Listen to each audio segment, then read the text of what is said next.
نحمده ونصلي على رسوله الكريم اما بعد فاعوذ بالله من الشيطان الرجيم بسم الله الرحمن الرحيم رب اشرح لي صدري ويسر لي امري واحلل عقدة من لساني يفقهوا قولي. الحمد لله الولي الحميد خلق الخلق ورزقهم وعافاهم وهداهم لما يصلحهم. لا الہ الا اللہ وحدہ لا شریک لہ لہ ملک السماوات والارض یحیی ویمیت وہو علی کل شیء قدیر. تمام تعریفیں اللہ کے لیے ہیں جو مدد کرنے والا اور قابل تعریف ہے. اس نے مخلوقات کو پیدا کیا اور ان کو رزق دیا اور ان کو عافیت دی اور ان کو ہدایت دی اس چیز کی جس میں ان کی اصلاح ہے. اس کے سوا کوئی معبود برحق نہیں، وہ اکیلا ہے اور اس کا کوئی شریک نہیں. آسمانوں اور زمین کی بادشاہت اسی کے لیے ہے، وہی زندہ کرتا ہے اور موت دیتا ہے اور وہ ہر چیز پر خوب قدرت رکھنے والا ہے. قرآن مجید میں 90 سے زیادہ مقامات پر صبر کا ذکر آیا ہے. سورۃ النحل کے آخر میں اللہ سبحانہ وتعالیٰ صبر کرنے کا حکم دیتے ہیں، وَاصْبِرْ وَمَا صَبْرُكَ إِلَّا بِاللَّهِ، اور آپ صبر کیجئے اور آپ اللہ کی توفیق کے ساتھ ہی صبر کر سکتے ہیں. اس آیت مبارکہ میں اللہ سبحانہ وتعالیٰ نبی صلی اللہ علیہ وسلم کو حکم دے رہے ہیں، لیکن یہ حکم پوری امت کے لیے ہے. جب بھی حالات تنگ ہوں، پریشان کن ہوں، جیسے کہ آج کل آپ دیکھتے ہیں کہ ہر دل زخمی ہے، ہر دل پریشان ہے، ہر آنکھ آنسو بہا رہی ہے جو بھی اس وقت مسلمانوں پر ظلم و ستم ہو رہا ہے. تو ایسے میں انسان کو کیا کرنا چاہیے؟ اس میں بھی ہمیں نبی صلی اللہ علیہ وسلم کی سنت سے ہی رہنمائی ملتی ہے کہ ایسے تکلیف دہ حالات میں انسان سب سے پہلے صبر سے کام لے.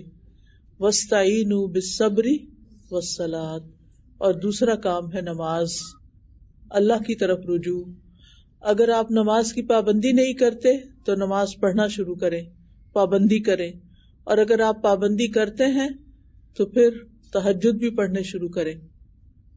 خاص طور پر آپ دیکھتے ہیں کہ یوتھ بہت پریشان ہے، بچے بہت پریشان ہوتے ہیں کہ ان کا کیا فیوچر ہے.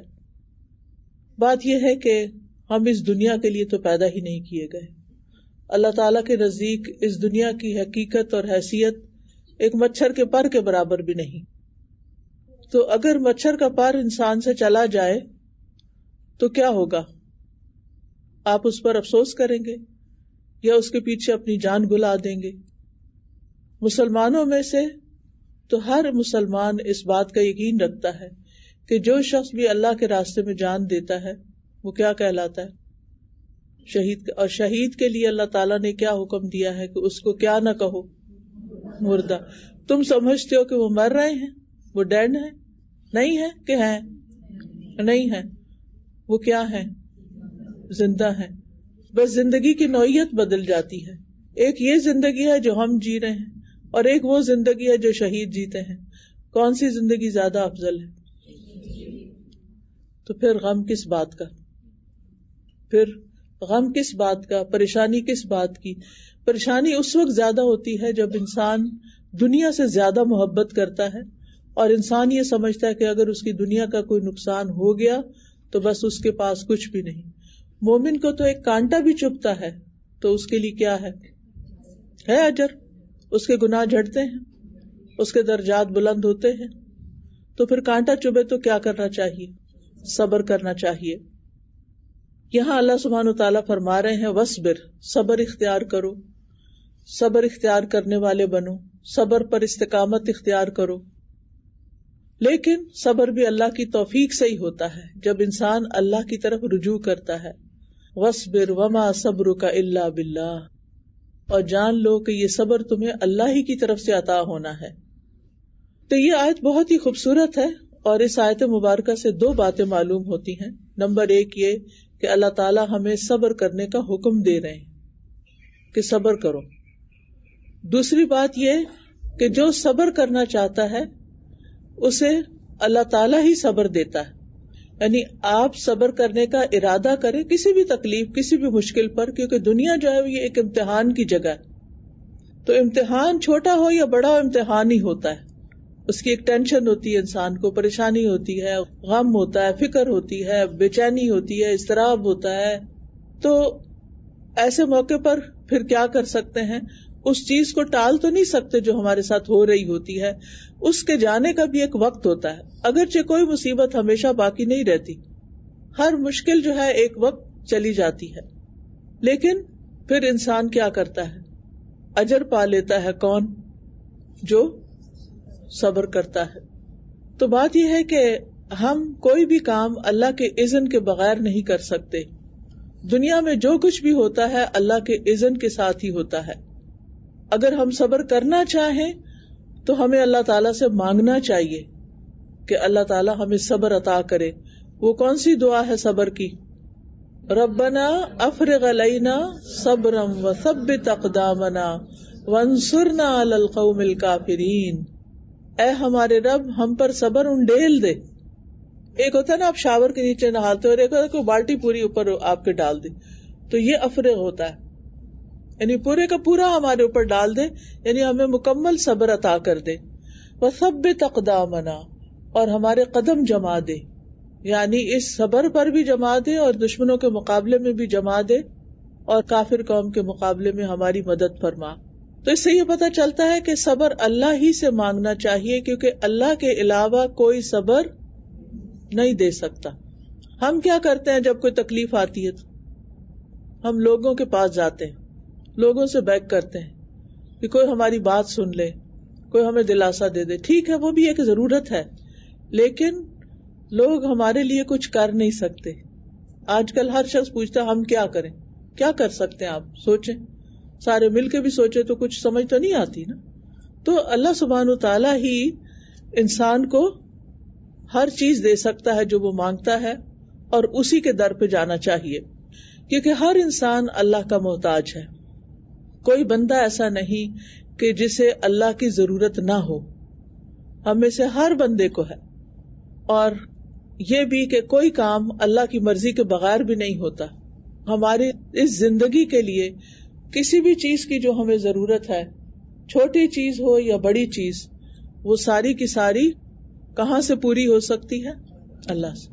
جب ہم بندوں سے توقعات رکھتے ہیں اور بندوں کے پیچھے جاتے ہیں کہ وہ ہماری ضروریات پوری کرے، تو پھر کیا ہوتا ہے؟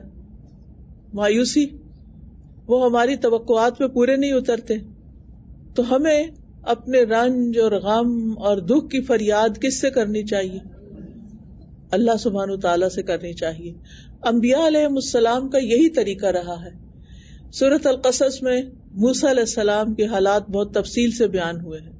وہاں ہم دیکھتے ہیں کہ ہر قدم پر اللہ کی طرف رجوع کرتے ہیں، اللہ سے دعا کرتے ہیں، اللہ مجھے ظالم قوم سے نجات دے، اللہ مجھے سیدھا رستہ دکھا، میں کہاں جاؤں، اللہ مجھے جو خیر بھی تو دے میں اس کا محتاج ہوں. جب دعا کی قبولیت کی بات آتی ہے تو ہم سمجھتے ہیں کہ وہ دعا قبول ہوتی ہے جو اذان کے بعد مانگی جاتی ہے، جو تہجد کے وقت مانگی جاتی ہے، جو قرآن پڑھنے کے بعد مانگی جاتی ہے، جو فرض نماز کے بعد مانگی جاتی ہے. بالکل صحیح ہے، یہ قبولیت کے اوقات ہیں. لیکن دعا کی قبولیت میں ایک اور بڑی اہم چیز ہوتی ہے، اور وہ کیا ہے؟ اللہ سے اپنا حال بیان کرنا. جیسے ایوب علیہ السلام نے اپنا حال بیان کیا، کیا کہا؟ انی مسنی الضر وانت ارحم الراحمین. انہوں نے کیا مانگا؟ کچھ مانگا تھا؟ صرف اپنا حال بیان کیا تھا. اللہ میں بہت دکھی ہوں، میں بہت پریشان ہوں، مجھے بہت سخت تکلیف ہے، میرے لیے بہت مشکل ہو گئی ہے، بہت لمبی ہو گئی ہے بیماری، یعنی اپنا حال بیان کیا. تو اللہ سبحانہ تعالیٰ نے کیا فرمایا؟ فاستجبنا لہ، ہم نے اس کی دعا قبول کر لی. یونس علیہ السلام جب مچھلی کے پیٹ میں گئے تھے تو انہوں نے کیا کیا تھا؟ اپنا حال بیان کیا تھا. لا الہ الا انت سبحانک انی کنت من الظالمین. یا اللہ میرا حال ہی میں نے ظلم کیا اپنی جان پہ. تو اللہ تعالیٰ نے کیا فرمایا؟ فاستجبنا لہ، ہم نے اس کی دعا قبول کر لی. تو ہمیں بھی کیا کرنا چاہیے؟ مشکل میں صبر کے ساتھ ساتھ اپنا حال اللہ سے بیان کریں. کوئی انسان ہمیں ہرٹ کرے، کوئی دکھ دے، کوئی تکلیف دے، کوئی بچہ پریشان کرے، کوئی دنیا کے حالات، کوئی ملک کے حالات، یعنی جتنی بھی تکلیفیں انسان سوچ سکتا ہے، ہسبینڈ کی طرف سے کوئی بات ہرٹ کر گئی ہے، ساس نے کچھ کہہ دیا ہے، بچے بات نہیں مانتے، کوئی بزنس میں خلل آ گیا ہے، کوئی بھی چیز جو انسان کے لیے دکھ، تکلیف، پریشانی کا باعث بنتی ہے، تو کیا کرنا چاہیے؟ اللہ سبحانہ تعالیٰ کی طرف رجوع کر کے اپنا حال بیان کرنا چاہیے، اس کے آگے رونا چاہیے، تنہائی میں رونا چاہیے، اکیلے میں رونا چاہیے، اور اگر کوئی آنسو نہیں بہاتا تو اس کا دل سخت ہے۔ ہم سب کو سوچنا چاہیے کہ دعا مانگتے ہوئے ہم نے کتنے آنسو بہائے ہیں، کیونکہ بہت سے لوگ یہ کہتے ہیں جب کوئی تکلیف ہوتی ہے ان کو تو ان سے کہا جاتا ہے دعا کرو، تو کہتے ہیں بہت دعائیں کی، لیکن کیسی دعائیں کی ہیں؟ غافل دل سے یا سچے دل سے؟ کیونکہ بہت دفعہ ہم دعا کر رہے ہوتے ہیں اور ہمارے دماغ میں پتہ نہیں کیا کھچڑی پک رہی ہوتی ہے، ہم اور باتیں سوچ رہے ہوتے ہیں۔ تو ہم اپنے آپ سے سوال کریں، اپنا محاسبہ کریں کہ ہم نے کتنی دعائیں کی ہیں، رو کر، آنسو بہا کر، سسکیاں بھر کے، زور سے بھی اللہ کو پکارا ہے، آہستہ آہستہ بھی پکارا ہے، بول کے بھی پکارا ہے، دل ہی دل میں بھی پکارا ہے۔ ہو نہیں سکتا کہ پھر آپ کی دعا قبول نہ ہو۔ تو بہرحال صبر کے ساتھ اور نماز کے ساتھ اور صلات کا ایک معنی دعا بھی ہوتا ہے، اسی لیے صلات کو پریئر بھی کہتے ہیں نا۔ تو دعا کے ساتھ صبر اور نماز یا صبر اور دعا کے ساتھ مدد مانگے، کس پہ؟ مشکل حالات پہ۔ اور اگر آپ صبر کریں گے تو صبر نصف ایمان ہے۔ ابن مسعود کہتے ہیں الایمان نصفانی، نصف صبر و نصف شکر۔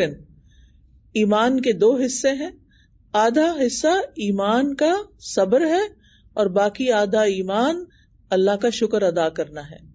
یعنی یہ دو کام بندہ کرتا رہے تو اس کا ایمان مکمل ہو جاتا ہے۔ اور صبر اللہ تعالیٰ کی طرف سے ایک تحفہ ہے جو کسی بندے کو عطا ہو جاتا ہے، یعنی وما صبرک الا باللہ، کہ آپ کا صبر بس اللہ کی مدد سے ہی ہوتا ہے، گویا اللہ کی طرف سے ایک تحفہ ملتا ہے۔ رسول اللہ صلی اللہ علیہ وسلم نے فرمایا کسی شخص کو صبر سے بہتر کوئی وسیع تر نعمت نہیں دی گئی، یعنی کہ کسی شخص کو صبر سے بڑھ کر کوئی نعمت عطا نہیں ہوئی۔ جس کو صبر کرنا آ گیا وہ بہت رچ انسان ہے، بہت خوش قسمت انسان ہے کہ اللہ نے اس کو بہت بڑا تحفہ عطا کیا ہے، کیونکہ صبر جنت میں لے جانے والی صفت ہے۔ یعنی اگر آپ کو صبر مل گیا دکھ پر، تکلیف پر، تو دکھ تکلیف کی وجہ سے گناہ بھی جڑیں گے، اجر بھی ملے گا، اور بالآخر اس صبر کی وجہ سے آپ جنت میں بھی پہنچ جائیں گے انشاءاللہ۔ تو پھر یہ بہت بڑی نعمت ہوئی نا جو توفیق ہو گئی۔ یعنی لوگ جب جنت میں جا رہے ہوں گے تو آپ جانتے ہیں کہ کون سی خوبی ان کو جنت میں لے جائے گی؟ صبر کرنے کی عادت، لوگوں کی باتوں پر، لوگوں کی اذیتوں پر، خوف پر، غم پر، بھوک میں، پریشانی میں، بیماری میں، دکھ میں۔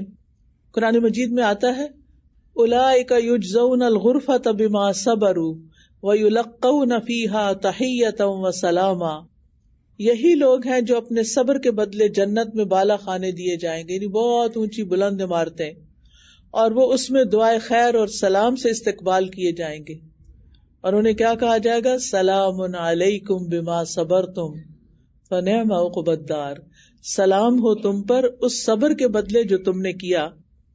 اور پھر جنت میں جب جائیں گے تو مزید نعمتیں ملیں گی، وجزاہم بما صبروا جنتا وحریرا، وہ ان کے صبر کی وجہ سے ان کے بدلے میں جنت اور ریشم عطا کرے گا۔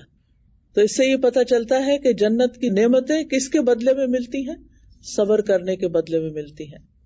اب صبر کا مطلب کیا ہے؟ صبر ہوتا کیا ہے؟ یہ تو ہم نے پڑھ لیا کہ صبر کے بڑے فائدے ہیں، لیکن صبر کا مطلب کیا ہے؟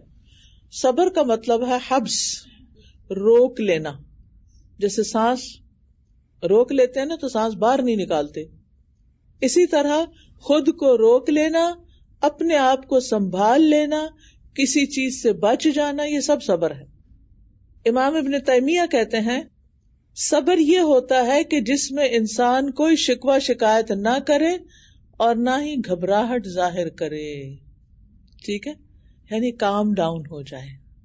بری خبر سنی ہے ہائے ہائے نہ مچا دے، کوئی تکلیف آئی ہے تو چیخ چلا کے نہ کام کرے، بلکہ حد الوسع اس کو پی جائے، کنٹرول کرنے کی کوشش کرے۔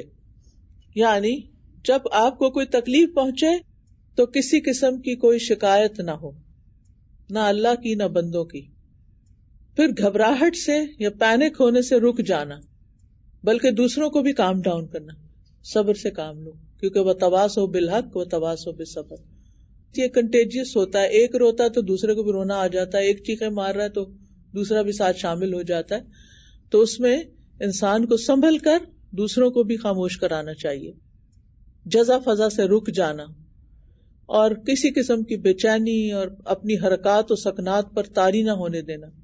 یعنی اگر کوئی بیمار ہو گیا تو ہر وقت زور زور سے اونچی آواز سے ہائے ہائے یہ کیا ہو گیا، یہ کیوں ہو گیا. کوئی فوت ہو گیا تو اس وقت ہائے کہاں چلا گیا، اب میں کب دیکھوں گی، کیا ہوگا. اس طرح کے جملے نہیں بولنے چاہیے. کیا ان باتوں کے کرنے سے کوئی بیماری چلی جاتی ہے یا کوئی مرنے والا واپس آ جاتا ہے؟ کچھ بھی تو نہیں ہوتا. پھر علماء صبر کی 4 اقسام بتاتے ہیں: الصبر علی طاعت اللہ، الصبر عن معصیت اللہ، الصبر علی اقدار اللہ المؤلمہ، الصبر علی اذی الناس. اس کا مطلب کیا ہے؟ اللہ کی اطاعت پر صبر، گناہوں پر صبر، تکلیف دینے والی تقدیر پر صبر، لوگوں کی اذیتوں پر صبر. اللہ کی اطاعت پر صبر کا کیا مطلب ہے؟ کہ ہر طرح کے حالات میں اپنے آپ کو عبادت پہ جمائے رکھنا. اور اس کی سب سے بڑی اگزامپل روزہ رکھنا ہے. روزہ جو ہے وہ صبر کی ٹریننگ ہے. اور پھر صبر استقامت کے معنوں میں بھی، یعنی جو عبادات آپ کرتے ہیں ان پر آپ کیا کریں؟ جمے رہیں. قرآن مجید میں آتا ہے فَاعْبُدْهُ وَاسْتَبِرْ لِعِبَادَتِهِ، وَاسْبِر نہیں کہا، وَاسْتَبِرْ. اور عربی کا قاعدہ ایک یہ ہے کہ جب کسی فعل کے اندر حروف کی زیادتی ہو جاتی ہے تو معنی میں بھی شدت آ جاتی ہے. بس آپ اسی کی عبادت کریں اور اس کی عبادت پر خوب جمے رہیں. صرف جمے رہے نہیں، خوب جمے رہیں. یعنی یہ نہیں کہ کبھی کچھ پڑھ لیا، کبھی کوئی نفل پڑھ لیا، کبھی چھوڑ دیے، نہیں، جمے رہیں. کیونکہ بعض اوقات انسان تھکاوٹ محسوس کرتا ہے یا کوئی اور ٹیمپٹیشن ہوتی ہے، تو ایسے تمام مواقع پر انسان جو کرنے کا کام ہے وہ کرتا رہے. بعض اوقات لوگوں کی باتوں سے ہم اپنی عبادت کم کر دیتے ہیں کہ لوگ کیا کہیں گے. تو صبر اور استبر یعنی اللہ کی عبادت کے ساتھ ساتھ اس عبادت پر جماؤ. کیونکہ عبادت پر جم کے رہنا ایک مشکل کام ہے، لیکن آپ اللہ سے مدد مانگیں گے تو آسان ہو جائے گا. اور پھر ایک وقت آئے گا کہ آپ اس کی مٹھاس محسوس کرنے لگیں گے. مثلاً اگر آپ کو قرآن پاک کی تلاوت کی عادت نہیں نا، اور آپ سے کہا جائے کہ روزانہ ایک سپارہ پڑھا کریں، تو کیا ہوگا؟ کبھی پڑھا ہی نہیں، اب آپ کہتے سپارہ شروع کرو. نہیں، آپ شروع میں پڑھیں گے، اٹک کے پڑھیں گے، آپ کو نیند آئے گی، آپ کا دل گھبرائے گا، آپ تکلیف سے گزریں گے. لیکن اگر آپ جمے رہے تو کیا ہوگا؟ ایک دن آپ کی فلوئنسی بھی زیادہ ہو جائے گی، روانی زیادہ ہوگی، اور آپ اس کے پڑھنے میں لذت محسوس کریں گے، آپ کا دل سکون میں آ جائے گا. تو آپ کہیں گے کہ اچھا کسی نے مجھے مشورہ دیا کہ زیادہ قرآن پڑھو. کیونکہ ہم کیا کہتے ہیں، ہمارے پاس وقت نہیں. جبکہ ہمارے اسلاف جو تھے ان کے وقت میں اگر برکت نہیں ہوتی تھی تو وہ قرآن کا ڈوز زیادہ کر دیتے تھے اور وقت میں برکت ہو جاتی تھی. لیکن ہم جب کوئی تکلیف آتی ہے، مشکل آتی ہے، تو عبادت کی طرف جانے کی بجائے اور دنیا کی طرف چل پڑتے ہیں. مال میں چلتے ہیں، وہاں دل بہلاتے ہیں، کسی پارٹی میں چلتے ہیں، لوگوں کو گھر بلا لیتے ہیں، یعنی اپنے آپ کو بھلا رہے ہوتے ہیں نا. اور جب لوگ چلے جاتے ہیں، جب گھر واپس آ جاتے ہیں شاپنگ سے، تو پھر دل ویسا ہی ہو جاتا ہے. لیکن جب آپ قرآن پڑھ رہے ہوتے ہیں اس وقت تو تکلیف ہوتی ہے، لیکن اس کے بعد کیا ہوتا ہے؟ اس کے ختم ہونے کے بعد آپ کا دل قرار میں آ چکا ہوتا ہے. تو عبادت پہ صبر کرنا کیا ہے؟ جیسے 5 نمازوں کے لیے سخت سردی کے موسم میں وضو کرنا، یہ صبر کا کام ہے نا. ٹھہر ٹھہر کے نماز پڑھنا، جلدی نہیں کرنا. یہ بھی نفس کی ایک شرارت ہوتی ہے کہ بس جلدی سے ختم کرو. ٹھہر ٹھہر کے نماز پڑھنا، یہ صبر ہے. نماز کے اندر اذکار کرنا، دعائیں کرنا. اسی طرح نماز کے بعد کے اذکار کے لیے جائے نماز پہ بیٹھنا. بہت سے لوگ ایک طرف سلام پھیر رہے ہوتے ہیں، دوسری طرف سے جائے نماز لپیٹ رہے ہوتے ہیں، ایک سیکنڈ نہیں بیٹھتے نماز کے بعد. انہیں کبھی بچے بلا رہے ہوتے ہیں، کبھی انہوں نے کچن میں جانا ہے، کبھی کچھ کرنا ہے. 2 منٹ اور ٹھہر جاؤ، کچھ نہیں ہوتا، فرشتے تمہارے لیے دعائیں کرنے لگے.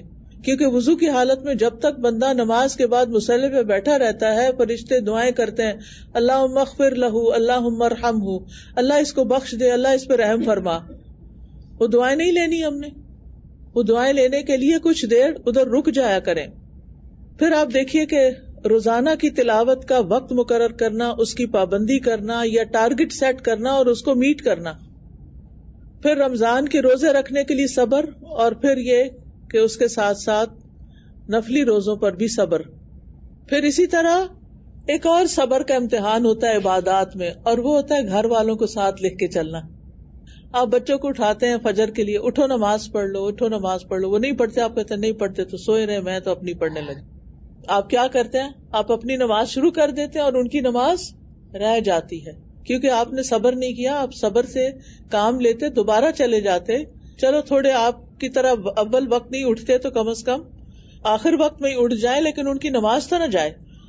کیونکہ قرآن مجید میں جو حکم ہوا ہے نبی صلی اللہ علیہ وسلم کو، وَأْمُرْ أَهْلَكَ بِالصَّلَاةِ، کہ اپنے گھر والوں کو نماز کا حکم دیجئے، وَاسْتَبِرْ عَلَيْهَا، خود بھی اس پر جمے رہیے. یعنی انہیں بار بار یاد دہانی کراتے رہیں کہ ایک نماز ختم ہو تو اگلی نماز کا ٹائم ٹیبل دیکھیں کہ انہوں نے کہیں جانے کا تو نہیں پلان کیا ہوا. اچھا آپ لوگوں کا جانے کا پروگرام ہے تو آپ کی نماز کہاں ہوگی؟ اچھا کس مسجد میں گئے تھے؟ یعنی اس طرح ان کی نمازوں کا بھی خیال رکھیں، صرف خود ہی نماز نہیں پڑھتے رہیں. پھر ہم دیکھتے ہیں کہ نبی صلی اللہ علیہ وسلم نماز پر کیسے صبر کرتے تھے. کوئی مثال یاد ہے کیا ہوتا تھا ان کے ساتھ؟ تہجد میں کیا ہوتا تھا؟ ان کے پاؤں سوج جاتے تھے، اتنا لمبا قیام کرتے تھے. ہم نماز شروع کرتے ہیں تو ہم کبھی ایک ٹانگ پہ کھڑے ہوتے ہیں، کبھی دوسری پہ کھڑے ہوتے ہیں. گھر میں تو خیر آرام سے بھی پڑھ لیتے ہیں کیونکہ کل اللہ پڑھنی ہوتی ہے. تو مسجد میں تراویحوں میں خاص طور پر آپ دیکھیں کہ بعض اوقات آپ کے سامنے ایسے لوگ کھڑے ہو جاتے ہیں جو مسلسل ہل رہے ہوتے ہیں، کبھی آگے کبھی پیچھے کبھی، کیونکہ وہ بے چین ہو رہے ہوتے ہیں. یہ صبر نہیں، صبر یہ ہے کہ نماز میں ساکت ہو کے کھڑے ہو. تو ہمیں عبادات میں صبر اختیار کرنے پر مثالیں سیرت نبی صلی اللہ علیہ وسلم سے ملیں گی. لہٰذا آپ اس کا مطالعہ ضرور کریں، کوئی نہ کوئی سیرت کا کورس کریں، بخاری شریف کا کورس کریں. اس سے آپ کو پتہ چلے گا کہ ایک مومن کی زندگی کیسے ہوتی ہے، ہمارے پیارے رسول کیسے تھے، اور ہمیں کس طرح کی زندگی بسر کرنی ہے. اگر ہمارے دل میں تھوڑی سی بھی خواہش ہے کہ قیامت کے دن ہم آپ کی شفاعت حاصل کر سکیں، آپ سے ملاقات کر سکیں، آپ کے مجلس میں بیٹھ سکیں. دوسری چیز ہے اللہ کی نافرمانی پہ صبر. انسان کے اوپر دو دشمن مسلط ہیں، ایک اس کے اندر ہے، ایک اس کے باہر ہے. اندر والا اس کا نفس ہے اور باہر والا شیطان مردود ہے. اندر سے بھی وسوسے اٹھتے ہیں اور باہر سے بھی اندر آتے ہیں، اور وہ دونوں مل جائیں تو گناہ پہ انسان اور پکا ہو جاتا ہے. تو اس لیے اللہ کی نافرمانی سے رکنا بھی ہم سے صبر کا تقاضا کرتا ہے. چاہے دل کتنا بھی چاہ رہا ہو، بڑا دل چاہ رہا ہے کوئی میوزک سنیں، کوئی ڈرامہ دیکھیں، کوئی سوشل میڈیا پہ ٹک ٹاک دیکھیں، اور پھر جب شروع ہو جاتے ہیں تو بس دیکھے چلے جاتے، دیکھے چلے جاتے، دیکھے چلے جاتے. نماز کا وقت بھی لیٹ ہو جاتا ہے. کیا یہ اللہ کی فرما برداری ہو رہی ہے؟ اپنے آپ سے پوچھا کریں. نہیں یہ تو نہیں. تو پھر رک جائیں، بس ادھر سٹاپ اٹ. اپنے آپ کو خود سٹاپ کیا. ٹھیک ہے کوئی کام کی چیز ہو تو اور بات ہے، لیکن وقت کا حساب ہوگا کہ کوئی نہیں ہوگا کہ اپنی زندگی اپنی جوانی کہاں گزاری ہوگا نا. اب کتنے ہی بچے ہیں جو یوتھ ہماری جو ہے ان کی راتیں کیسے گزر رہی، کیا کرتے ہوئے گزر رہی، سوشل میڈیا پہ، نیٹ فلیکس پہ، یوٹیوب پہ، اور کیا دیکھ رہے ہیں؟ کیونکہ نفس کی خواہشات بے لگام ہو چکی ہیں. ماں باپ کا سمجھانا کوئی اثر نہیں کر رہا، اور خود ان کے اپنے اندر ایسا کوئی ہے ہی نہیں صبر کا مادہ، کیونکہ وہ ایسے دور میں پیدا ہو گئے ہیں کہ جہاں ہر چیز ایک کلک پر ہو جاتی ہے، تو صبر کرنا اور مشکل ہو گیا. تو اللہ کی نافرمانی کے وقت جب اللہ کی حدود ٹوٹ رہی ہوں یا حرام کام ہو رہے ہوں تو اس وقت ایسے حرام کاموں سے بچنا اور ان سے پیچھے ہٹ جانا، یہی صبر ہے. اور اگر اپنے دل میں نافرمانی کی سوچ آئے تو اس سے اپنے آپ کو خود کو روک لینا چاہیے، اپنی خواہشات کو لگام دینی چاہیے، حرام چیزوں سے خود کو روک کر رکھنا چاہیے. اور گناہ سے رکنے پر بھی جو صبر ہوتا ہے اس کی بھی ایک لذت ہوتی ہے. گناہ کرتے وقت لذت ہوتی ہے، بعد میں کیا ہوتا ہے؟ ریگریٹ. مثلاً آپ کسی کی غیبت کر رہے ہیں، اس وقت کیا ہوتا ہے جب کر رہے ہوتے ہیں؟ کیسا سکون اور کیسا مزہ اور کیسی خوشی ہو رہی ہوتی ہے. اچھا تھوڑی سی اور باتیں پتہ چلے کسی کے بارے میں، اچھا اور پھر بلکہ ہمارا تو یہ تکیہ کلام بن چکا ہے، اچھا اور سناؤ کیا حال چال ہے، سب ٹھیک چل رہا ہے. اس کا کیا مطلب ہوتا ہے؟ یعنی جو باتیں ٹھیک نہیں ہیں وہ مجھے بتاؤ، بغیر کسی مقصد کے. تو اس لیے انسان کو یہ دیکھنا چاہیے کہ کس کام کے کرنے میں فائدہ اور کس کام کے کرنے میں نقصان. ایک ہے وقتی لذت، گناہ میں وقتی لذت ہوتی ہے لیکن بعد میں ریگریٹ، پریشانی اور پھر خواب پریشان کن آتے ہیں اور انسان بے چین رہتا ہے. لیکن جب انسان اس گناہ سے رکتا ہے تو اس وقت تکلیف ضرور ہوتی ہے، لیکن بعد میں انسان کو ایک ایسا سکون آتا ہے کہ میں نے اپنے آپ کو اللہ کی خاطر روک لیا، اللہ کی حدیں پار نہیں کی. مثلاً آپ دیکھتے ہیں کہ آپ کام کر رہے ہیں، کچھ پڑھ رہے ہیں، کمپیوٹر آپ کے سامنے کھلا ہوا ہے کہ اچانک کمپیوٹر کی اسکرین پر کوئی شخص آپ کو پیغام بھیج رہا ہے کہ اس شخص سے بات کرو جس سے بات کرنا حرام ہے. مثلا ایک لڑکی کا ایک غیر مرد سے فضول باتیں کرنا، ضرورت کی بات کر سکتی ہے لیکن غیر ضروری باتیں کرنا، ہنسی مذاق کرنا. اور اب تو افسوس یہ کہ بعض خواتین شادی شدہ ہو کر دوسرے مردوں سے تعلق رکھے ہوئے، کیونکہ ایسے مسائل سامنے آتے رہتے ہیں. وہ اپنے آپ کو کیا جسٹیفیکیشن دیتے سوائے اس کے کہ وہ جس وقت وہ چیٹ ہو رہی ہوتی ہے یا باتیں ہو رہی ہوتی ہیں اس میں مزہ آ رہا ہوتا ہے. اور کتنی ہی لڑکیاں ان کی زندگی جہنم بنی ہوئی ہے کہ ان کے مرد حضرات گھر میں آ کر بھی لڑکیوں سے چیٹنگ کرتے رہتے ہیں. دفتروں میں تو کر ہی رہے ہوتے ہیں، گھر آ کے بھی نہیں رکتے، فون نہیں چھوڑتے، انہی سے باتیں کرتے رہتے ہیں. حتیٰ کہ ایک بچی بیچاری اتنی نیک بچی تھی، میں بتا نہیں سکتی، مجھے اس قدر افسوس ہوا. اس نے مجھے میسج کیا اور بتایا کہ اس طرح میری شادی ہوئی اور شادی کے بعد میرے ہسبینڈ نے یعنی مسلسل ان کا وتیرہ یہی رہا کہ مجھ میں دلچسپی کم اور لڑکیوں میں زیادہ. اور پھر وہ اس حد تک بڑھ گئی کہ مجھ سے اب بیزاری ہے ان کی، نہ بچی کو توجہ دیتے ہیں نہ مجھے توجہ دیتے ہیں. رات کو بستر پر بھی آتے ہیں تو دوسری طرف منہ کر کے اس وقت تک موبائل دیکھتے رہتے ہیں اور اپنی مرضی کی چیزیں کرتے رہتے ہیں جب تک نیند نہیں آتی. تو کہتی ہے کہ مجھ سے یہ سب کچھ دیکھا نہیں جا رہا، یعنی مجھے سمجھ نہیں آتی میں کروں کیا. اور یہ ایک بچی نہیں، ایسی کئی بچیاں اپنے مسائل شیئر کرتی ہیں کہ ہسبینڈ ان میں دلچسپی نہیں لے رہے اور فون پر دوسری لڑکیوں کے ساتھ زیادہ انوالو ہے. اور پھر ایک وقت میں ایک لڑکی سے نہیں، کئی لڑکیوں سے. تو اب آپ خود سوچئے کہ قصور صرف ہسبینڈ کا ہی نہیں ہے، قصور ان لڑکیوں کا بھی ہے جنہوں نے صبر نہیں کیا اور خواہشات کو بے لگام چھوڑ دیا اور حرام ریلیشن شپ میں چلے گئے. تو صبر کیسے کرے انسان؟ گناہ کے موقع پر یہ سوچے کہ اللہ دیکھ رہا ہے، یعنی اس موقع پہ خود کو یاد کرانا چاہیے کہ میں اللہ کی نگاہ میں ہوں. پھر یہ کہ اس گناہ کی لذت وقتی ہے لیکن اس کی سزا بہت سخت ہے. میرے اندر وہ ہمت نہیں کہ میں وہ سزا بھگت سکوں. اور پھر یہ کہ اگر میں نے یہ گناہ کیا تو اللہ تعالیٰ مجھ سے راضی نہیں ہوگا، اور اگر اللہ تعالیٰ ناراض ہو گیا تو میرے پاس باقی کیا بچتا ہے؟ پھر کوئی ہے جائے پناہ، کوئی ہے جائے امان. اور پھر اپنے آپ کو کہیں کہ گناہ سے رک کے رب مجھ سے راضی ہو گیا، خوش ہو گیا، تو پھر رب کے انعامات ہیں اس صبر کے بدلے جو میں کروں گی. لہٰذا ایسے سب کانٹیکٹس کو بلاک کر دیا جائے کہ جن کا ایک میسج آتا ہے اور انسان سب کچھ بھول کے پھر ان کے ساتھ وقت گزارنے شروع کر دیتا ہے. ایسی فون کالز کو بلاک کر دیا جائے جن کو اٹینڈ کر کے آپ ہنسی مذاق شروع کر دیتے ہیں اور غیر شرعی باتیں کرتے ہیں جن کی شریعت نے اجازت نہیں دی ہوئی. چاہے آپ اپنے آپ کو کتنی مرضی جسٹیفیکیشن دیں، فلاں کو میں نے بھائی بنایا ہوا ہے، فلاں کو میں نے بیٹا بنایا ہوا ہے. کون ہے یہ بیٹے اور کون ہے یہ بھائی جن کو اللہ نے آپ کا بیٹا نہیں بنایا؟ یہ جو کچھ بھی ہم کر رہے ہیں یہ سب بندوں کو نہیں بھی پتا تو اللہ کی نگاہ میں ہے اور اس کا حساب دینا ہوگا، جواب دینا ہوگا. تو نجات اسی میں ہے کہ انسان دنیا میں ہی توبہ کر لے اور ایسی چیزوں کو اپنی زندگی سے باہر نکال دے جو اس کے لیے وبال جان بننے والی ہیں. کیا قبر کی رات کی لذت ایسی چیٹس میں ہوگی، ایسی باتوں میں ہوگی، ایسی دوستیوں میں ہوگی، ایسے تعلقات میں ہوگی، ایسے رشتوں میں ہوگی جن کو اللہ نے رشتہ نہیں بنایا؟ پھر تیسری قسم ہے اللہ کی تقدیر پر صبر کرنا، الصبر علی اقدار اللہ المؤلمہ. یہ وہ مواقع ہوتے ہیں جب ہماری زندگی میں مشکلات اور پریشانیاں اور تکلیفیں آتی ہیں، آزمائشیں اور امتحان آتے ہیں.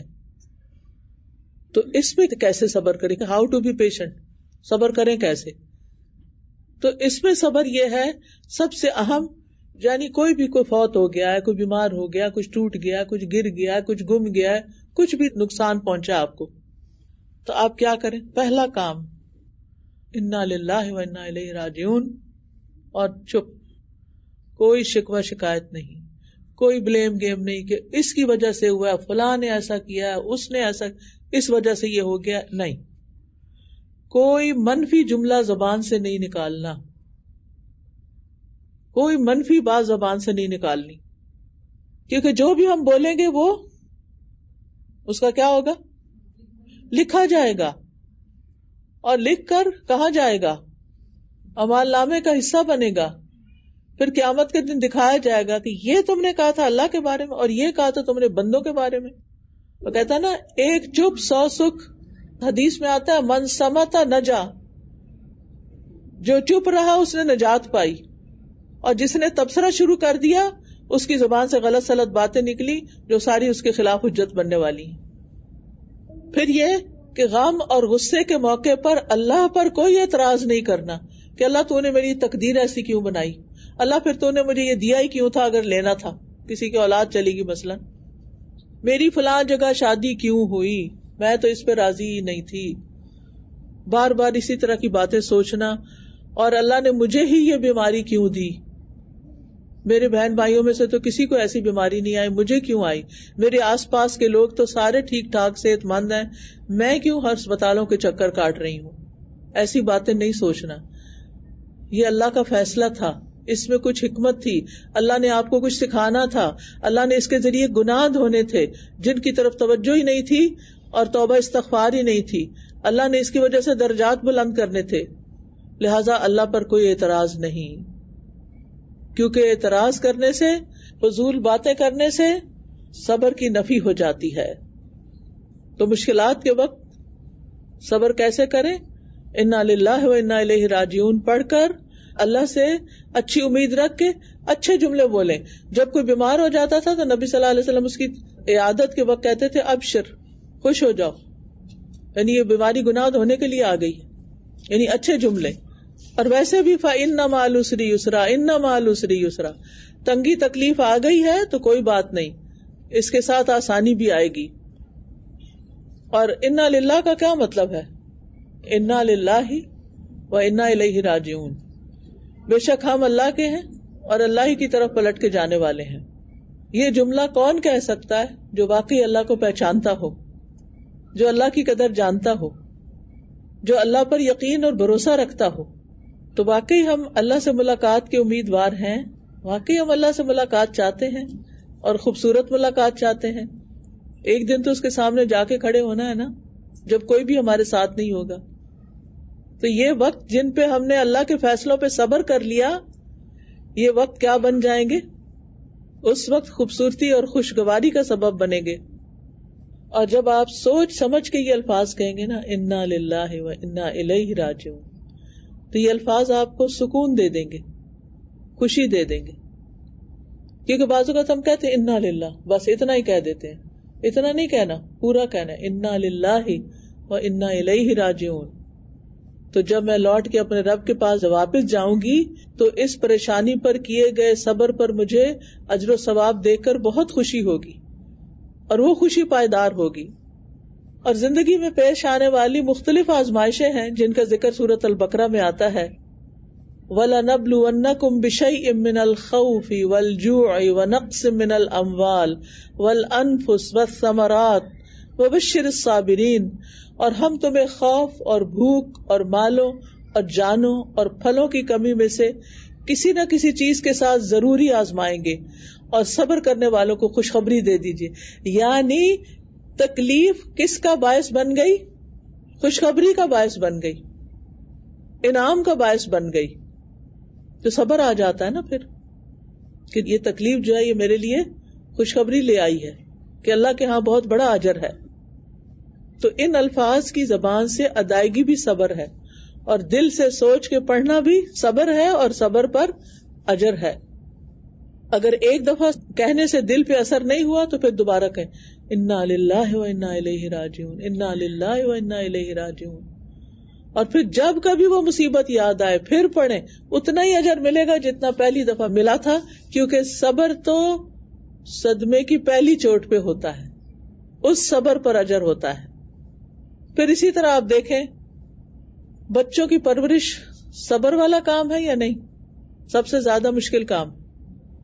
صبر آزما، چاہے وہ پیٹ میں ہو، چاہے وہ ڈلیوری کے وقت تکلیف ہو، چاہے وہ دودھ پیتے مدت میں تکلیف ہو، چاہے وہ کھیلنے کی ٹاڈلرز کی عمر میں ہو. اس وقت آپ کچھ کرنا چاہتے، نماز پڑھنا چاہتے ہو، اماں اماں کہہ کے آپ کی ٹانگوں سے لپٹ رہے ہیں، وہ آپ کے آگے آ کے لیٹ جائیں گے، وہ سجدہ نہیں کرنے دیں گے، وہ آپ کو کھانے نہیں دیں گے، کھانے کے وقت ان کو واش روم کی ضرورت پڑ جائے گی.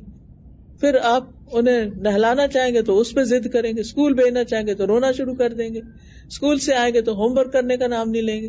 کوئی ایک مسئلہ، یہ تو چھوٹے بچوں کا حال ہے، اسمال کڈز اسمال پرابلمس. اور جب بگر کڈز ہو جاتے ہیں تو پھر بگر پرابلمس ہو جاتے ہیں، اس پہ اور بھی زیادہ صبر. تو کیا کرنا چاہیے؟ اللہ سے مدد مانگنی چاہیے، اللہ کو حال سنانا چاہیے، اللہ میں تو آج تھک گئی ہوں، آپ ہی اس کو ہدایت دے دیں، آپ اس کا پالنا میرے لیے آسان کر دیں، کیونکہ وما صبرک الا باللہ. اور پھر صبر، زیادہ صبر، یعنی بعض اوقات ہم کہتے ہیں آخر کب تک صبر کریں، کہتے ہیں، پھر کبھی کہتے ہیں اب صبر نہیں ہوتا. صبر کی ایک حد ہوتی. آپ خود یہ جملے مکمل کر رہے ہیں کیونکہ ان جملوں کے ہم عادی ہیں سننے یا بولنے کے. صبر کی کوئی حد نہیں ہے، صبر زندگی کے آخری لمحے تک ہے. اب صبر نہیں ہوتا، نہیں ہوتا ہے، اسی لیے اللہ نے کہا صبر کرو. یہ ہم کہہ رہے نہیں ہوتا. آخر کب تک صبر؟ حتی یاتی کل یقین، جب تک موت نہ آ جائے. کیونکہ اس زندگی میں ایک مسئلہ ختم ہوتا ہے ایک اور شروع ہو جاتا ہے. وہ ختم ہوتا نہیں تو کہ کل تک سارے لوگ LGBT کے لیے پریشان تھے نا، سب کو ایک پریشانی لگی تھی، سخت اب بھی ہے، لیکن اب اس سے ایک اور بڑی پریشانی آ گئی. کل کا حال تو اللہ کو پتا ہے، اللہ امن امان اور عافیت میں رکھے سب کو. تو یہ زندگی اسی طرح ہے، اس میں کوئی بھی چیز مکمل خوشی نہیں دیتی، پھول کے ساتھ کانٹا ہے. تو بس ان کو برداشت کرنا آنا چاہیے. اسی لیے صبر کے ساتھ ہی ایک لفظ برداشت بھی آتا ہے. پھر آپ دیکھیے کہ جب کوئی ایسی چیزیں ہوتی ہیں جن چیزوں کو دیکھنے سے اللہ نے منع کیا ہے، تو آنکھوں کا صبر کیا ہے کہ آنکھوں سے ایسی چیزیں، آنکھیں بند کر لیں، نظریں جھکا لیں. کانوں کا صبر کیا ہے؟ کتنا بھی دل چاہ رہا ہو کوئی ایسی فضول چیز سننے کو تو روک لیں. اور پھر آپ دیکھیے کہ 5 پیغمبر ایسے ہیں جن کو اولو العزم کہا جاتا ہے، جن پہ سب سے زیادہ مشکلات آئی تھی. نوح علیہ السلام، ابراہیم علیہ السلام، موسیٰ علیہ السلام، عیسیٰ علیہ السلام، محمد صلی اللہ علیہ وسلم. تو ہمیں ان کی طرح صبر کرنے کا حکم دیا گیا ہے. سورۃ الاحقاف کے آخر میں اللہ تعالیٰ فرماتے ہیں فاصبر کما صبر اولو العزم من الرسل، پس آپ صبر کیجئے جیسے اولو العزم رسولوں نے صبر کیا. ان کی مثالیں دیکھیں. نوح علیہ السلام نے کتنے 100 سال تبلیغ کی، 950 سال. تو ہم نے کتنے سال محنت کی، 20 سال 22 سال 25 سال. پھر کیا ہو گیا؟ اس کی شادی ہو گئی. کچھ کی نہیں بھی ہوتی تو وہ بھی صبر کرنا پڑتا ہے. تو آپ خود سوچئے، تو آپ اس طرح صبر کیجئے جیسے نوح علیہ السلام نے کیا تھا. تو پھر کتنا عرصہ صبر کرنا ہوگا؟ موت تک. اور ان کو بھی کس سے پرابلم؟ باہر والوں سے تو تھا، گھر میں بھی کوئی مسئلہ تھا ان کے، ان کی بیوی بھی اور ان کا بیٹا بھی ان کے ساتھ نہیں تھے. جب گھر والے ساتھ نہیں ہوتے نا تو انسان کے لیے بڑی تکلیف ہوتی ہے، کیونکہ انسان کی گھر والوں سے بہت سی توقعات ہوتی ہیں، یہ میری خوشی میں شریک ہو، میرے غم میں شریک ہو. لیکن ہم شریک حیات کو حیات میں شریک ہی نہیں کرتے، یا وہ ہمیں شریک نہیں کرتے. ہم اپنی مرضی کی لائف گزار رہے ہیں، وہ اپنی مرضی کی لائف گزار رہے ہیں. اب تو یہ سوشل میڈیا کے اوپر زیادہ وقت گزارنے کی وجہ سے یہی ہو رہا ہے نا کہ ہر کوئی اپنی 4 لوگ گھر میں بیٹھے، ہر کوئی موبائل لے کے. آج کوئی شخص یہ نہیں کہہ سکتا میرے پاس موبائل نہیں. ٹوٹا پھوٹا جیسا تیسا ہر ایک کے پاس ہوتا ہے. یعنی اس شخص کی زندگی کوئی زندگی ہی نہیں سمجھی جاتی جس کے پاس موبائل نہ ہو. صبر کی دوسری مثال کون ہے؟ ابراہیم علیہ السلام. انہوں نے اللہ کی رضا کی خاطر کن کن تکلیفوں پہ صبر کیا. اللہ تعالیٰ قرآن مجید میں خود فرماتے ہیں وَإِذِ ابْتَلَىٰ إِبْرَاهِيمَ رَبُّهُ بِكَلِمَاتٍ، کئی باتوں کے ساتھ اللہ نے ان کو آزمایا. ماں باپ کی طرف سے آزمایا، بیٹے کی طرف سے آزمایا، بیوی کی طرف سے آزمائش آئی کہ اس کو الگ چھوڑ آئیں. حضرت ہاجرہ کو بیٹے کو ذبح کرنے کا حکم دیا گیا. ہر موقع پہ کیا کیا؟ فَأَتَمَّهُنَّ، ہر امتحان میں پاس ہوئے. نتیجہ کیا نکلا؟ انی جاعلک للناس اماما. صبر کی تیسری مثال عیسیٰ علیہ السلام. اتنا تنگ کیا لوگوں نے کہ اللہ نے ان کو اوپر ہی اٹھا لیا. چوتھی مثال موسیٰ علیہ السلام، فرعون کے مقابلے میں صبر. اور پھر جس طرح وہ مدین گئے ہجرت کے سفر میں صبر، اور پھر 10 سال بکریاں چرانے میں صبر، اور واپس آ کے اپنے پیغام کو لوگوں میں پھیلانے میں صبر. پھر نبی صلی اللہ علیہ وسلم کی مثال تو صبر ہی صبر ہے. کیسی کیسی مشقتیں انہوں نے نہیں جھی لی. آپ نے اپنے والد دیکھے ہی نہیں. والدہ کب فوت ہو گئی؟ 6 سال کی عمر میں. کتنے بچے فوت ہو گئے زندگی میں، دفنایا ان کو سارے کے سارے سوائے حضرت فاطمہ کے. آپ کی قریب ترین ساتھی حضرت خدیجہ آپ کی زندگی میں فوت ہو گئی. جنہوں نے ہر موقع پہ آپ کو سپورٹ کیا ابو طالب، وہ فوت ہو گئے. یعنی جس رشتے سے انسان کو خوشی اور سکون ملتا ہے وہ سارے آپ کی زندگی میں چلے گئے. کوئی بہن بھائی تھے رنج غم بانٹنے کے لیے؟ نہیں. کبھی کوئی شکایت سنی آپ نے نبی صلی اللہ علیہ وسلم سے؟ نہیں. وہ صبر کی عظیم ترین مثال ہے. یوسف علیہ السلام کا صبر، ان کا قصہ پڑھیں، کتنے صبر کا اور کیسے صبر کا معاملہ کیا انہوں نے. اور اللہ تعالیٰ نے آخر میں کیا فرمایا؟ اِنَّهُ مَن يَتَّقِ وَيَصْبِرْ فَإِنَّ اللَّهَ لَا يُضِيعُ أَجْرَ الْمُحْسِنِينَ. جو تقوی اختیار کرتا ہے، صبر کرتا ہے، تو اللہ محسنوں کا اجر ضائع نہیں کرتا. لہٰذا ہمیں کوشش کرنی ہے، اپنے ساتھ اسٹرگل کرنی ہے کہ ہم بھی اپنے اندر صبر لے کر آئیں، کیونکہ ہمیں بھی حکم دیا گیا ہے نا. اور صبر پر خود کو مجبور کریں. یہ بولنا چھوڑ دیں صبر نہیں ہوتا. نہیں، آپ کہیں مجھے صبر کرنا ہے. آپ دیکھیں کہ ہم تہجد کیوں نہیں پڑھ سکتے؟ کیونکہ ہم سے نیند چھوڑنے پر صبر کوئی نہیں نا. یہ بھی صبر کا کام ہے، نیند چھوڑ کے اٹھنا. اچھا یہ بتائیں رمضان میں کیسے تراویح پڑھ لیتے ہیں؟ اتنی صبر کرتے ہیں نا. روزہ کیسے رکھ لیتے ہیں؟ صبر کرتے ہیں. قرآن پورا ختم کر لیتے ہیں مہینے میں، صبر کرتے ہیں. تو بعد میں یہ صبر کدھر جاتا ہے کہ ہم اس کا آدھا بھی نہ کریں. تو خیر کا کوئی بھی کام شروع کریں تو اس پر استقامت اختیار کریں. ہم خود بعض اوقات اپنے پوٹینشیل کو نہیں جانتے. اللہ تعالیٰ کو زیادہ پتا ہوتا ہے کہ ہمارے اندر کتنی ہمت ہے. لہذا لا یکلف اللہ نفسا الا وسعها. تو صبر کرنے کے لیے 2 قوتوں سے جہاد کرنا پڑتا ہے، ایک اپنا نفس اور دوسرے شیطان. جب شیطان کی طرف سے وسوسے آئے تو اعوذ باللہ من الشیطان الرجیم. ایک اور چیز، جب دل بہت گھبرائے، دل میں بے چینی ہو، پریشانی ہو، نماز کو دل نہ چاہے اور کسی چیز میں دل نہ لگے، تو یہ دعا یاد کر لیجئے. ایاک نستعین میں یہ دعا ہے، اعوذ باللہ السمیع العلیم من الشیطان الرجیم من ہمزہ ونفخہ ونفثہ. 3 دفعہ پڑھ کے دل پہ تھتکارے، تھو تھو تھو ایسے کر کے. آپ دیکھیں گے کچھ عرصہ مسلسل پڑھیں گے تو آپ کو یہ وسوسے آنے بند ہو جائیں گے. کیونکہ کوئی بندہ ایسا نہیں جو یہ کہے کہ مجھے کوئی وسوسہ نہیں آتا. وسوسے آتے ہیں، کچھ اپنے اندر سے آتے ہیں. اللہم انی اعوذ بک من شر نفسی، اللہ میں اپنے ہی نفس کے شر سے تنگ ہوں، مجھے اس کے شر سے بچا لے. سلف صالحین میں سے ایک شخص تھے جنہوں نے 20 سال صبر کیا. تہجد کی نماز کے لیے کھڑے ہوتے اور وہ کہتے ہیں کہ میری آنکھیں بھاری ہو جاتی، جسم میں تھکاوٹ طاری ہو جاتی. یعنی 20 سال وہ تہجد پہ صبر کرتے رہے، لیکن تہجد میں لذت محسوس نہیں کرتے تھے، مزہ نہیں آتا تھا. زبردستی خود کو جماتے تھے، نیند کے خلاف، تھکاوٹ کے خلاف ان کی آنکھیں دکھنے لگ جاتی. وہ کہتے ہیں کہ 20 سالوں کے بعد میں نے اگلے 20 سال تہجد میں لذت محسوس کی، کیونکہ میں نے پہلے 20 سال صبر کیا تھا. تو کام کے آغاز میں نہیں دل چاہ رہا، تھکاوٹ ہے، نیند ہے، بھوک ہے، پیاس ہے، کرو کرو کرو، پھر کیا ہوتا ہے؟ اس وقت تو مزہ نہیں آتا، مگر کرتا رہنا انسان پھر مزہ آنے لگتا ہے. تو اب ان کی زندگی ایسی ہوگی کہ ایک رات بھی تہجد کے بغیر نہیں رہ سکتے تھے، اور اللہ سے دعا اور مدد بھی مانگنی چاہیے. اسی طرح نیکی کے کاموں میں مسلسل عمل کرتے چلے جائیں. صبر کا طریقہ کیا ہے نیکی پہ جمنے کا؟ مسلسل صبر کرتے جائیں حتیٰ کہ آپ اس پہ جم جائیں، وہ بیریئر ٹوٹ جائے گا اور دل سکون محسوس کرے گا. کچھ لوگ کہتے ہیں نا ہم قرآن پڑھتے ہیں ہمیں مزہ نہیں آتا. ایک تو یہ وجہ ہو سکتی ہے کہ میننگ معلوم نہیں، اور دوسرے یہ کہ عادت نہیں، تو نفس پہ بھاری گزرتا ہے نا. چوتھی چیز، لوگوں کی اذیتوں پہ صبر، لوگوں کی طرف سے آنے والی آزمائشیں. قرآن مجید میں اللہ تعالیٰ فرماتے ہیں وَجَعَلْنَا بَعْضَكُمْ لِبَعْضٍ فِتْنَةً، ہم نے تم میں سے بعض کو بعض کے لیے آزمائش بنا دیا. لیکن کیا کرنا ہے، پھر بھی مل جل کے ہی رہنا ہے نا. آپ کے بچے اگر آپ کے لیے آزمائش ہے تو ان سے کاٹ تو نہیں سکتے نا. شوہر آزمائش ہے تو گھر چھوڑ کے جائیں گے تو کہاں جائیں گے؟ کوئی اتنا آسان ہے؟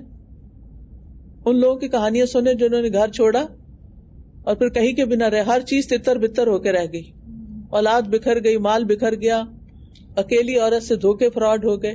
کل ہی مجھے کوئی خاتون بتا رہی تھی کہ انہوں نے کسی خاتون کو، جن کو میں بھی جانتی تھی، کہنے لگی آپ کو ان کا معلوم ہے کیا ہوا؟ میں نے کہا مجھے نہیں معلوم، میرے سے کوئی رابطہ نہیں. کہتے ہیں کہ ہسبینڈ سے لڑائی کی، ڈیورس لی، آدھا مال لیا، بوائے فرینڈ کے ساتھ دوستی ہوئی اور اس نے سارا مال لے لیا اور اس کو بھی چھوڑ دیا. اب پتہ نہیں کسی پیٹرول اسٹیشن یا کہاں وہ بس کام کر رہی ہے تو اپنی زندگی کی گاڑی گھسیٹ رہی، ہر چیز ہی گئی. تو بعضوں کا شیطان ایسی چیزیں بڑی خوشنما بنا کے دکھاتا ہے کہ جو ہوتی نہیں ہے حقیقت میں. تو انسان عقل کے ناخن لے، ہوش سے کام لے، اور لوگوں کی چھوٹی چھوٹی تکلیفوں پر ان کو چھوڑنے کا نہ سوچے. ذرا سی ہمیں تکلیف ہوتی ہے ہم کہتے میں اسے نہیں بولوں گی، میں اب یہ کام نہیں کروں گی، مجھے اب یہ نہیں کرنا. فوراً ہمارا ریئیکشن یہی ہوتا ہے. تو نبی صلی اللہ علیہ وسلم نے فرمایا وہ مومن جو لوگوں سے ملتا جلتا ہے اور ان کی طرف سے آنے والی تکلیفوں پہ صبر کرتا ہے، وہ اس سے اجر اور ثواب میں کہیں آگے ہے جو لوگوں سے میل جول نہیں رکھتا اور نہ ان کی تکلیفوں پہ صبر کرتا ہے. قرآن پاک میں اللہ تعالیٰ فرماتے ہیں وَلَئِن صَبَرْتُمْ لَهُوَ خَيْرٌ لِلصَّابِرِينَ، بلا شبہ اگر تم صبر کرو تو یقیناً وہ صبر کرنے والوں کے لیے بہتر ہے. ابن عباس کہتے ہیں ایک دن میں نبی صلی اللہ علیہ وسلم کے پیچھے سوار تھا، آپ نے مجھ سے فرمایا اے چھوٹے لڑکے کیا میں تمہیں چند کلمات نہ سکھا دوں جن کے ذریعے اللہ تمہیں فائدہ دے گا؟ میں نے عرض کیا کیوں نہیں؟ آپ نے فرمایا یاد رکھو ناپسندیدہ کاموں پر صبر کرنے میں بڑی خیر ہے، کیونکہ مدد صبر کے ساتھ ہے، مدد صبر کے ساتھ ہے، تنگی کشادگی کے ساتھ ہے، اور آسانی سختی کے ساتھ ہے. اللہ نے ان کو اپنے اپوزٹ میں رکھ دیا ہے. لہذا لوگوں کی باتوں پر غمگین ہونے کی بجائے صبر کریں. وَاصْبِرْ وَمَا صَبْرُكَ إِلَّا بِاللَّهِ وَلَا تَحْزَنْ عَلَيْهِمْ وَلَا تَكُ فِي ضَيْقٍ مِّمَّا يَمْكُرُونَ، اور صبر کیجئے اور نہیں آپ کا صبر مگر اللہ کی توفیق سے، اور ان پر غم نہ کیجئے اور نہ کسی تنگی میں مبتلا ہوں اس سے جو چالیں چلتے رہتے ہیں. تو کسی کے ستانے پر کیا کرنا چاہیے؟ صبر کرنا چاہیے. ایک شخص نبی صلی اللہ علیہ وسلم کے پاس آ کے اپنے پڑوسی کی شکایت کرنے لگا. آپ نے فرمایا جاؤ اور صبر کرو. پھر وہ دوسری دفعہ آ گیا، آپ نے فرمایا جاؤ صبر کرو. پھر تیسری دفعہ آ گیا. کچھ لوگ ہوتا ہے نا ایک ہی مسئلہ بار بار بار بار. تو آپ نے کہا اچھا جاؤ اپنا سامان نکال کے رستے میں ڈھیر کر دو، تو لوگ پوچھیں گے تو بتانا کہ یہ فلان مجھے تنگ کرتا ہے. تو پھر اس طرح وہ بندہ باز آ گیا. تو کسی سے بھی تکلیف پہنچے، بس کسی نے کوئی بات ٹیڑھی تیکھی کر دی، چپ کر جائے. تھوڑی دیر آپ کے اندر ابال آئے گا، پھر ٹھیک ہو جائے گا. لیکن اگر آپ نے ایک کے بجائے دو سنا دی تو اب آپ کے دل میں پشیمانی آ جائے گی. پھر اگر کوئی کسی کو آپ پر ترجیح دیتا ہے تو وہ بھی ہرٹ فل ہوتا ہے نا، اس موقع پر بھی صبر. چھوٹے بچے ہوتے ہیں نا تو ان کے اندر یہ چیز بہت آ جاتی ہے کہ بابا یا ماما فلاں بچے کو زیادہ اہمیت دیتے ہیں، وہ تو ان کا بہت فیوریٹ ہے. تو ایسی چیزوں پر بھی پھر وہ بچپن سے ہی چیزیں ذہن میں بیٹھ جاتی ہیں. پھر بڑے ہو کر بھی انسان ہر چیز میں یہ دیکھنے لگتا ہے کہ کون مجھے امپورٹنس دیتا ہے کون نہیں دیتا. تو یہ اٹینشن سیکر ہونا کوئی اچھی بات نہیں. کوئی دیتا ہے ٹھیک ہے, نہیں دیتا تو شکر ہے نہیں دیتا, تاکہ ہم اپنا کام کریں, کیونکہ زندگی با مقصد ہے. اس غم میں کیوں مبتلا رہے کہ وہ فلاں مجھے کال نہیں کرتا, فلاں گھر میں نہیں آتا, فلاں سلام نہیں کرتا, فلاں مجھے پوچھتا نہیں. یہی غم ہے نا. بچے شادی کے بعد کیا کرتے ہیں, اپنے اسپاؤزز کے ساتھ خوش رہتے ہیں, پھر ان کے بچے دو ہو جاتے ہیں تو پھر تو اور بھی گم ہو جاتے ہیں, پھر وہ آپ کے رہتے ہی نہیں. اللہ نے انہیں بنایا اس لیے تھا, ہمارے لیے تھوڑی بنایا تھا کہ ہم انہیں ساری زندگی بچہ سمجھ کے بت بنا کے پوچھتے رہے. ٹھیک ہے وہ اپنی زندگی میں خوش رہے, ہمیں اپنی کچھ مصروفیت سوچنی چاہیے. میں نہیں کہتی کہ بچوں کو آنا نہیں چاہیے ماں باپ کے پاس, ان کی بھی کئی مجبوریاں ہوتی ہیں. پھر بھی اگر وہ نہیں کرتے, بعض اوقات ان کا اسپاؤز نہیں پسند کرتا, بعض اوقات ان کی مصروفیت اور جاب ایسی ہوتی ہے کہ وہ نہیں آ سکتے, تو صبر. آپ اپنا دائرہ کار بنائیں, اپنا کوئی کام شروع کریں, اور سب سے بہتر یہ ہے کہ قرآن کورسز کریں, علم کی دنیا میں لگ جائیں. ایسی لذت آئے گی کہ آپ کو لوگوں کی بے رخی بے وفائی دکھ نہیں دے گی. پھر اسی طرح اگر کوئی آپ کو ٹانٹ کرتا ہے, کوئی آپ کو تانا دیتا ہے, کوئی گالی دیتا ہے, تو نبی صلی اللہ علیہ وسلم کا طائف کا سفر یاد کر لیں کہ جب آپ کو پتھر مارے گئے اور جبریل نے آ کے کہا آپ اجازت دیں ان دونوں پہاڑوں کے بیچ میں ان کو کیا کروں, پیس کے رکھ دوں. آپ نے کہا نہیں. کیوں منع کیا؟ مجھے امید ہے ان کی نسل سے اللہ ایسے لوگ پیدا کرے گا جو صرف اسی کی عبادت کریں گے اور اس کے ساتھ کسی کو شریک نہیں ٹھہرائیں گے. اور محمد بن قاسم انہی لوگوں میں سے تھا.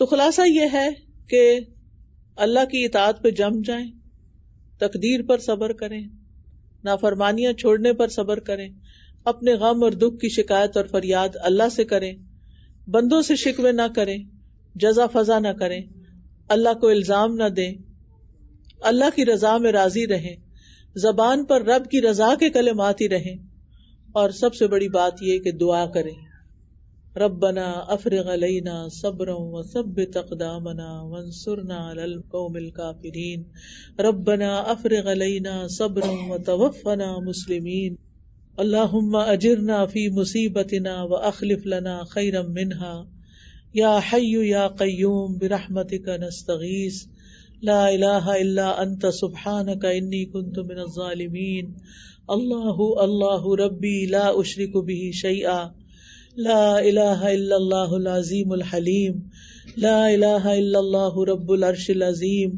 لا الہ الا اللہ رب السماوات ورب الارض ورب العرش الکریم. تکلیف اور دکھ کے وقت یہ دعائیں پڑھ کے اللہ تعالیٰ سے مدد حاصل کریں اور اللہ تعالیٰ کی رحمت کو پکاریں.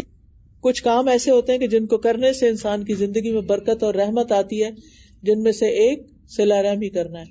یہ صلہ رحمی کا کارڈ ہے, اپنے رشتہ داروں کو بھی دیں اور خود بھی پڑھیں, اور جب آپ لوگوں کو گفٹ دیں تو ان گفٹس میں اندر اچھے اچھے کارڈ رکھ کے دیں. وہ گفٹ تو ختم ہو جائے گا, یہ کارڈ آپ کے لیے صدقہ جاریہ بن جائے گا. لہٰذا اس کی شاپنگ بہت ضروری ہے. یہ تہجد کے وقت کی دعا ہے, اور یہ نیک صالح اولاد کے لیے دعائیں. اور پھر ہوا کے چلنے پر اللہ سے خیر مانگنا. فال میں بہت ہوائیں چلتی ہیں پتے اڑانے کے لیے, کبھی کبھی زیادہ ہی تیز ہو جاتی ہیں, ڈر بھی لگتا ہے. اور پھر جب کوئی آ رہا ہو آپ کی طرف ہواؤں کے علاوہ, تو اس وقت بھی یہ پڑھ سکتے ہیں کہ اللہ اس کی خیر دینا, مجھے اس کے شر سے بچانا. یہاں ہر شخص قرض میں جکڑا ہوا ہے, قرض سے نجات کی دعائیں کہ اللہ آپ کے سارے قرضے چکا دے, اور رزق میں کشادگی کی دعائیں.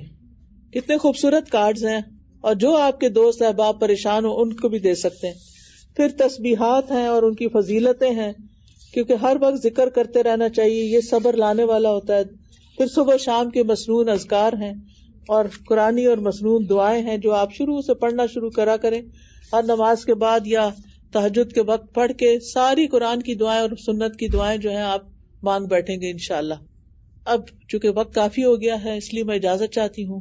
سبحانک اللہم و بحمدک اشہد ان لا الہ الا انت استغفرک و اتوب الیک. اللہ تعالی ہم سب کو بھی اپنی حفاظت میں رکھے, اور فلسطینی مسلمان بہن بھائیوں کو اپنی حفاظت میں رکھے, ان کی مدد فرمائے, ان کے دکھ اور پریشانیاں دور فرمائے, اور ان کے لیے بہترین فیصلے فرمائے. یا رب العالمین, تو ساری دنیا میں جو مظلوم مسلمان ہیں ان کی مدد فرما.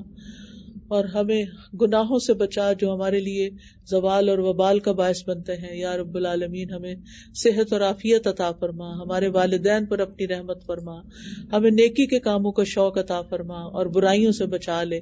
جو کچھ ہم نے سنا ہے، پڑھا ہے، سمجھا ہے، ہمیں اس پر عمل کی توفیق عطا فرما.